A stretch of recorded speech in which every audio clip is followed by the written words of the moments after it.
میں اس چیز کے اوپر پھر آتا ہوں. جناب عامر ضیاء صاحب, ایک اور بھی ایسی چیز ہوئی ہے, جنگیں ہوتی رہتی ہیں لیکن اس جنگ کے ساتھ پہلی دفعہ ایک ایسی چیز ہوئی ہے جو ہمارے وہم و گمان میں نہیں تھی. یہ گلوبل پلیٹ فارمز جو ہیں, گوگل, یوٹیوب, فیس بک, ٹویٹر, پوری دنیا کا, BBC, CNN, تو جو ہمارے گولی پرانی بات ہوگی, انہوں نے سارا رشین کانٹینٹ بند کر دیا ہے, بلاک کر دیا ہے. اب سوال یہ پیدا ہوتا ہے کہ آخر انٹرنیٹ کا مالک کون ہے؟ بیکاز آپ وی چیٹ, آپ واٹس ایپ یوز کریں یا آپ وی چیٹ یوز کریں یا سگنل یوز کریں, آپ استعمال تو انٹرنیٹ سے ہی کرتے ہیں. تو اب یہ اس کا کیا ہے, اس سے کیا آپ کو کیا کوسچن کھڑے ہو گئے آپ کے ذہن میں؟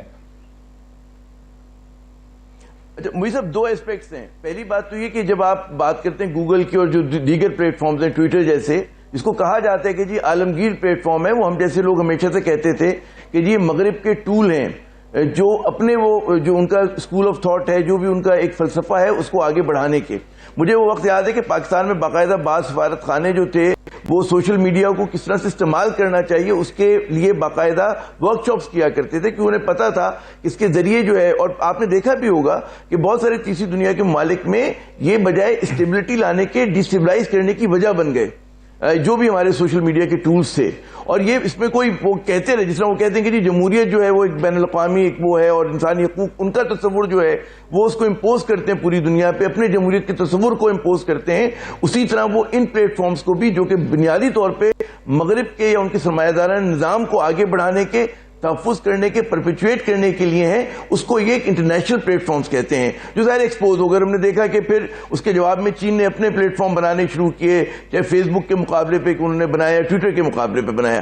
اب جو زیادہ اہم سوال ہے کہ جی انٹرنیٹ جو کہ عظیم شاہراہ ہے انفارمیشن کی, وہ کس کے قبضے میں؟ ایک زمانہ ہوتا تھا کہ آپ کوئی بھی ای میل بھیجا کرتے تھے تو واشنگٹن ہی کے ذریعے راؤٹ ہوا کرتی تھی. اب لیکن یہ بھی ہو گیا کیونکہ بہت زیادہ یہ چیز پھیل چکی ہے, تو بعض ممالک کے درمیان اور کئی ممالک کے درمیان براہ راست تعلق بھی ہو گئے ہیں. گو کہ ابھی تک غلبہ جو ہے وہ بنیادی طور پہ مغربی ممالک ہی کا ہے. مغربی ممالک سے میری مراد امریکہ کا ہے, اسی کے تحت یہ تمام جو ہے یہ کمپنیز آتی ہیں جو بڑی, جن کا آپ نام لے رہے ہیں جائنٹس کا. لیکن ساتھ ساتھ ہم دیکھ رہے ہیں کہ ایک پیریلل نظام بھی کھڑا ہو رہا ہے. وہ یقیناً اتنا بڑا, اتنا مؤثر نہیں ہے, لیکن اس پورے تضاد کے بعد موسیٰ میں سمجھتا ہوں کہ لوگ ضرورت محسوس کریں گے کہ اس کو زیادہ اسٹرینتھن کریں. مطلب ہے کہ پاکستان اور چین کے درمیان براہ راست بھی ایک انٹرنیٹ کا نظام ہے, اور اس کو بالکل وہ نہیں کہا جا سکتا کہ جی اس کو امریکہ بالکل کیپ کر دے گا. تو یہ صورتحال جو ہے میرے خیال میں جاری رہے گی, اور آنے والے دنوں میں مجھے لگتا ہے کہ جو پھر جو کہتے ہیں نا کہ درمیانی طاقتیں ہوں گی, وہ بھی اپنے آپ کو جو ہے مضبوط کریں گی کہ اس معاملے میں, انٹرنیٹ کے معاملے میں اس کو پھیلا سکیں. جی اب جو بھی فیصلہ کریں گے اس کی قیمت ادا کرنی پڑے گی. لیکن میں ذاتی طور پر یہ سمجھتا ہوں کہ پاکستان نے یہ درست فیصلہ کیا ہے کہ وہ کسی کیمپ میں نہیں جائے گا. اس کا یہ مطلب نہیں ہے کہ ہمارے امتحان کم کڑا ہوگا, امتحان تو پھر بھی کڑا ہوگا. آپ سوچ سکتے ہیں کہ اگر ہم صرف امریکہ کے ساتھ ہو جاتے کہ جی IMF سے بچیں گے, FATF سے بچیں گے, تو یہ جو چین کے ساتھ ہماری, جس نے ایسے وقت میں ہمارے ہاں سرمایہ کاری کی جب کوئی نہیں آتا تھا, دہشت گردی کے خلاف جنگ کر رہی تھی, اور روس اور سینٹرل ایشیا سے جو آج پہنچے ہیں ان کے ہمارے صدر ازبیکستان کے, یہ سب کے سب کمپرومائز کرتے ہیں ہم. اگر ہم چین کی طرف اور روس کی طرف مکمل طور پر ہو جائے تو لوگ کہتے ہیں کہ جناب آپ کی تجارت تو ساری ادھر ہوتی ہے. اس لیے پاکستان جیسے ملکوں کے لیے مشکل ہے. لیکن میں آپ کو بتاؤں کہ پاکستان سے بھی زیادہ مشکل ہندوستان کی ہے, کیونکہ ہندوستان تو باقاعدہ حلیف بن چکا ہے امریکہ کا, اور امریکہ نے سرمایہ کاری کر رکھی ہے اس کی ملٹری. لیکن اس کے باوجود ہندوستان نے سیکیورٹی کونسل میں بھی ووٹ نہیں دیا اور جنرل اسمبلی میں بھی ووٹ نہیں دیا امریکہ کے ساتھ. جی کیونکہ آج بھی دیکھیں, ابھی اس وقت بھی خبروں میں گرم ہے کہ کیا امریکہ کاٹسا کے تحت ہندوستان پہ وہ پابندیاں لگائے گا جب وہ S-400 بیلسٹک میسل ڈیفینس لے گا اس سے, امریکہ سے, روس سے.